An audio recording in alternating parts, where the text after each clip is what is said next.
Hello and welcome. You're watching Rajya Sabha News with me, Vishal Dahiya. Let's start by taking a look at the headlines first. Rajya Sabha Chairman Venkaiah Naidu expresses anguish over Tuesday's unseemly scenes in the upper house, terms them acts of sacrilege propelled by a sense of competition among some sections of the house.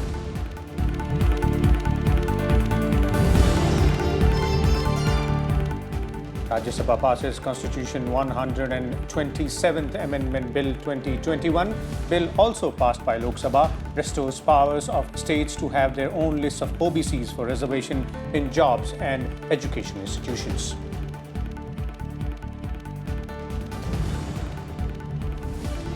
Rajya Sabha adjourns sine die. House also condoles the passing away of former member T.K. Ramamurthy, who served as a nominated member from May 1984 to May 1990.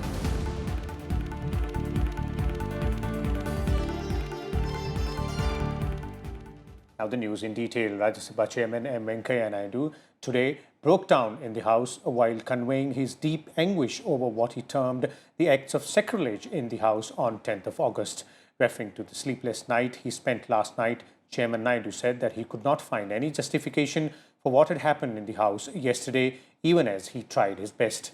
He noted that such acts were propelled by a sense of competition among some sections of the House since the commencement of this monsoon session.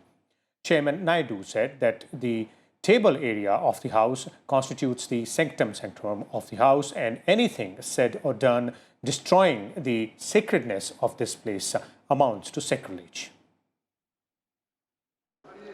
I rise in deep anguish to place on record the way this august House is being subjected to sacrilege, and that too propelled by a sense of competition among some sections of the House since the commencement of this monsoon session. Everything said or done violating, hurting or destroying this sacredness of any place amounts to an act of sacrilege. We are a land of temples, churches, mosques and gurudwaras.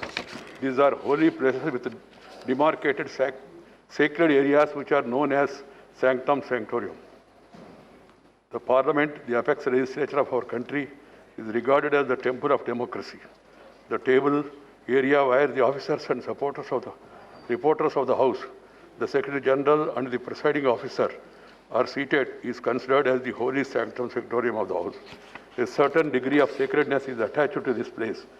In our temples, devotees are allowed only up to this sanctum sanctorum and not beyond. Entering this sanctum sanctorum of the House in itself is an act of sacrilege. It has been happening as a routine for some time. I am distressed by the way this sacredness was destroyed yesterday. While some members sat on the table, some others climbed on the table of the House, perhaps to be more visible with such acts of sacrilege. I have no words to convey my anguish and to condemn such acts. As I spent a sleepless night,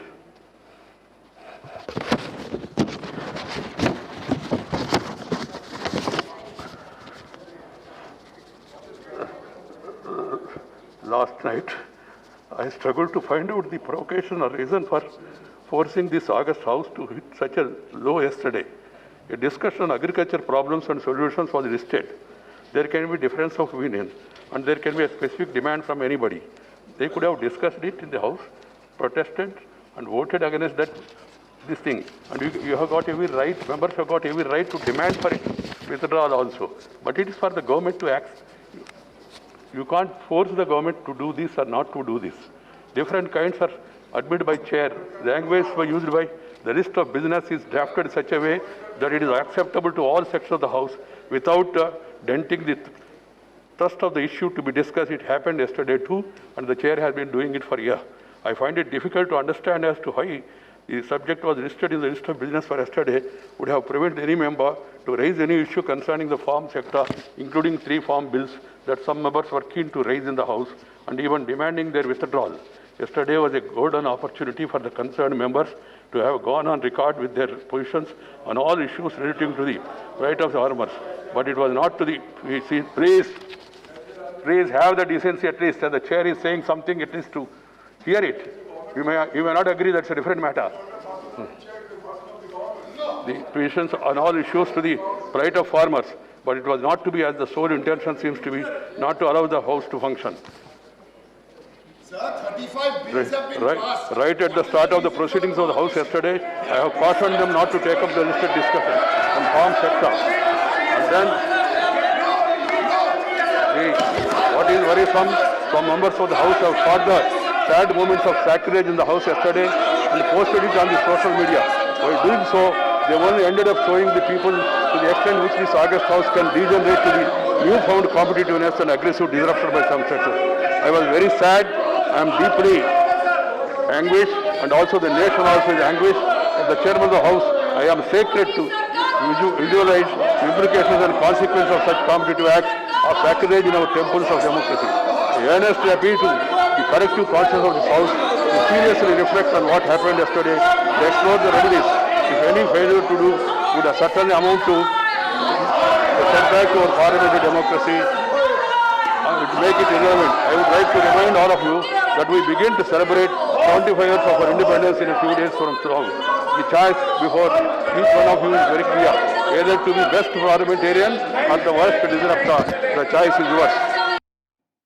Meanwhile, the Rajya Sabha has unanimously passed the Constitution 127th Amendment Bill 2021, commonly called the OBC Bill. The bill proposes to restore the powers of states and union territories to make their own OBC lists for the purpose of reservation in jobs and educational institutes. Moving the bill in Rajya Sabha, Social Justice and Empowerment Minister Virendra Kumar said it will help restore the powers of the states to have their own list of OBCs, which was negated by the Supreme Court. It was passed by the Lok Sabha on Tuesday. That your intention is clear, but the last time the path to hell was paved with good intentions. Now today, if a court holds that this amendment, which you call clarificatory, will apply from today, then for 3 years this country, no states list would be valid, strictly speaking.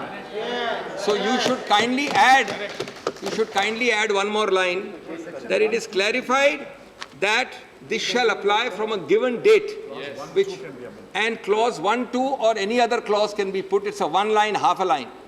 And sometimes ऐसी ज़िदें महंगी पड़ती हैं. Sometimes these make one, then a second mistake, and then a triple mistake. To use James Bond's terminology, he said, one is happenstance, twice is coincidence, third is enemy action. Who will be the enemy in this mistake? I don't know. You know very well. Who will be considered the enemy? In the big banks like State Bank of India, Pride of India, the reservation percentage is only 19%. Even the organization which has to regulate the banks, RBI, their reservations are so very less, sir. I request the kindly see that reservation should be implemented in a proper way. Sir, another one, even we are demanding, this is only for equality's sake, we are implementing the reservation. Even we want political reservation also in the legislature. One is on the ground, the implementation. Out of 9 OBC professors' posts, out of 313 quota empty, look carefully at some of your states, especially Uttar Pradesh. 48% of OBC students dropping out of IITs, IIM. These are the big issues we have to give. Just don't give them the numbers. Make sure, sir, they are implemented. My last point, sir. So we were talking about how do you summarize what is happening in the last 2 years in India? This is beautiful, sir. I want to leave this with you. This is not some international quote. And I reiterate that we fully support this constitution amendment. This is what is written, sir. Please listen to this. And maybe afterwards you can give me your Hindi translation, which will make it even better. Okay. We must not forget the dead. We must not forget the dead. Summer of dying. Monsoon of spying. Year-round lying. Thank you, sir. Our Honorable Prime Minister has upheld the federal structure of our Constitution by bringing this bill. We thank our Honorable Prime Minister. And with regard to reservation, there cannot be any speech without mentioning Madam Honorable Amma. So she alone brought 69%, and even 9th schedule of our constitution was amended, and the law providing for 69% was included in it. Mahatma Gandhi सबुबले कहूले स्वराज्यर जो व्याख्यान करुले एवं गांधीजी स्वराज्यर अन्यतम दिग था economic equality आर्थिक समानता and when we are born equal कहते Gandhiji we have a right to equal opportunities एवं ताकू आधार करी संविधान प्रणेता माने आमर संविधान रिजर्वेशन सार व्यवस्था करते ఈ బిల్లులో ఉన్నది ఏంటంటే అధ్యక్ష భారతదేశంలో ఉన్నటువంటి అన్ని రాష్ట్రాలు కేంద్రపాలిత ప్రాంతం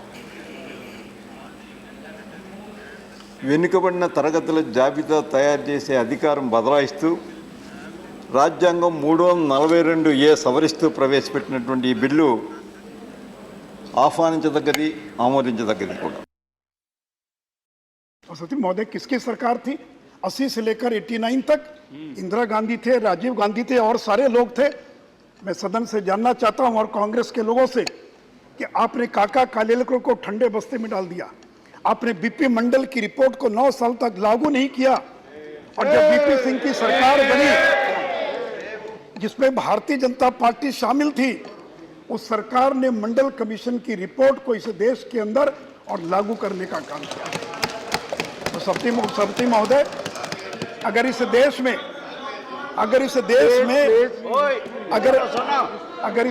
में पिछड़ों को अगर अधिकार मिला है, तो जिन जिन सरकारों में जनसंघ और भारतीय जनता पार्टी शामिल थी, उन्हीं सरकारों के द्वारा और पिछड़ों को यह अधिकार मिला है।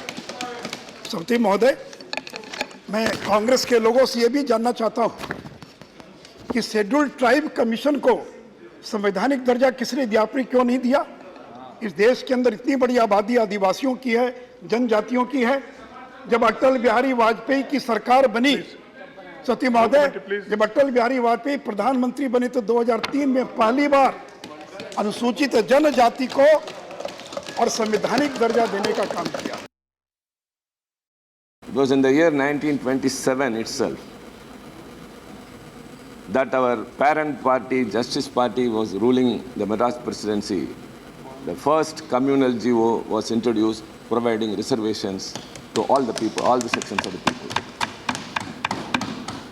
And in 1951, the first amendment to the Constitution was made. Thanks to the struggle and agitation that happened in Tamil Nadu, spearheaded by Thandai Periyar, Arinyar Anna, Dr. Kalaignar and Kamarajar. And it was Pandit Jawaharlal Nehru who made the first amendment to the Constitution providing reservations. And this government has brought in this amendment only out of compulsion. What you have done, you are undoing now. 50% आरक्षण की सीमा के संबंध में बात रखी किसको? बहुत सारे विचार तरह की निकल के आए। सरकार इस बात को समझती है, भावना को भी समझती है, और 50% आरक्षण की सीमा पर विचार होना चाहिए, विशेष रूप से इसलिए कि 50% की सीमा 30 साल पहले जो है ना लगाई गई थी। इंदिरा साहनी वाले मामले में हमारे बहुत सारे मित्रों ने इसके बारे में उल्लेख किया। जनगणना की बात की गई। अब जो 2011 में जो जनगणना हुई थी, उस जनगणना में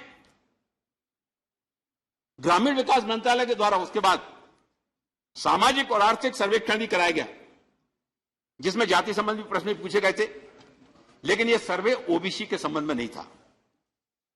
सामाजिक और आर्थिक जनगणना जो है ना 2011 में जो आंकड़े आए, वो आंकड़े बहुत ज्यादा जटिलताओं से भरे थे, लेकिन उन आंकड़ों को आदरणीय नरेंद्र मोदी जी की सरकार ने, जो हमारे समाज के गरीब तबके के लोग हैं, जो हमारे पिछड़ा वर्ग के लोग हैं, उनके आवास में, उनको उज्ज्वला योजना में, उनको आयुष्मान भारत योजना में, ऐसी सारी योजनाओं के माध्यम से लाभ पहुंचाने के लिए हमारी सरकार प्रतिबद्धता के साथ में आगे बढ़ी। आदरणीय सभापति महोदय जी, मैं आपसे कहना चाहता हूं, और उन बातों को मैं रिपीट नहीं करना चाहता जो हमारे आदरणीय भूपेंद्र यादव जी ने और हमारे आदरणीय धर्मेंद्र प्रधान जी ने सारे बिंदुओं के बारे में, इन सब बिंदुओं के बारे में काफी विस्तृत रूप से यहां पर उल्लेख किया। मैं आदरणीय सभापति महोदय जी, हमारे एक सदस्य के द्वारा कहा गया था, ओबीसी के बारे में जब उन्होंने उल्लेख किया तो उन्होंने अपने राज्य के पेरियार जी का, ज्योतिबा फुले जी का उन्होंने उल्लेख किया। आदरणीय नरेंद्र मोदी जी की सरकार पेरियार जी का, ज्योतिबा फुले जी का, डॉक्टर भीमराव अंबेडकर जी का, डॉक्टर राम मनोहर लोहिया जी का, पंडित दीनदयाल उपाध्याय जी का, इन सभी का सोच ये था कि समाज के सबसे अंतिम पंक्ति के अंतिम छोर पर जो व्यक्ति है, उस व्यक्ति के कल्याण के लिए जब तक वो सामाजिक, आर्थिक, शैक्षणिक रूप से जो है विकास की दौड़ में आगे नहीं आता, तब तक हमारा विकास अधूरा है। Moving ahead, the General Insurance Business Nationalization Amendment Bill 2021 passed in the Rajya Sabha amid protest by the opposition. Nirmala Sitharaman ji to move that the bill be passed. Motion move that the bill be passed. The question is that the bill be passed. Those in favor will please say aye. Those against will please say no. I think the ayes have it, the ayes have it, the ayes have it. The bill is passed. The Upper House also passed the National Commission for Homeopathy Amendment Bill and the National Commission for Indian System of Medicine Amendment Bill.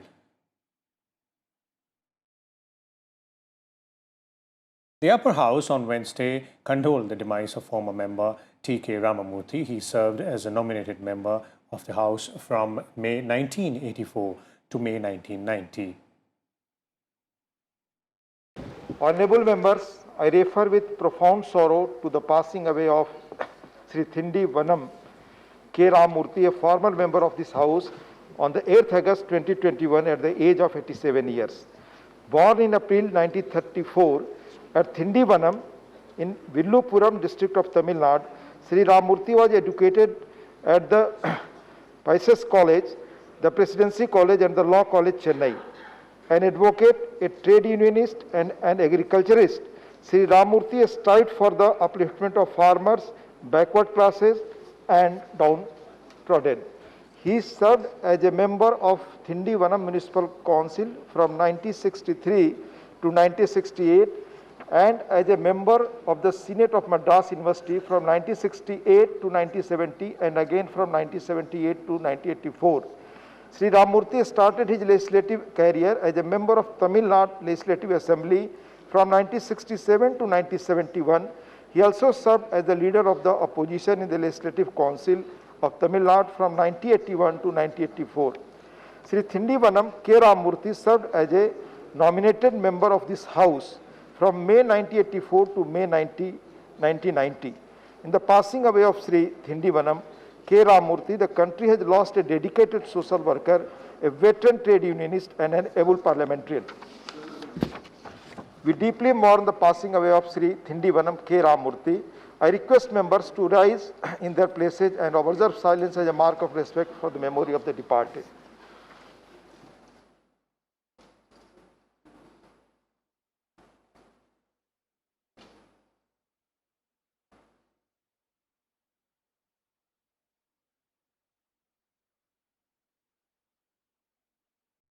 That's all we have in this edition of Rajya Sabha News. Keep watching. Stay safe.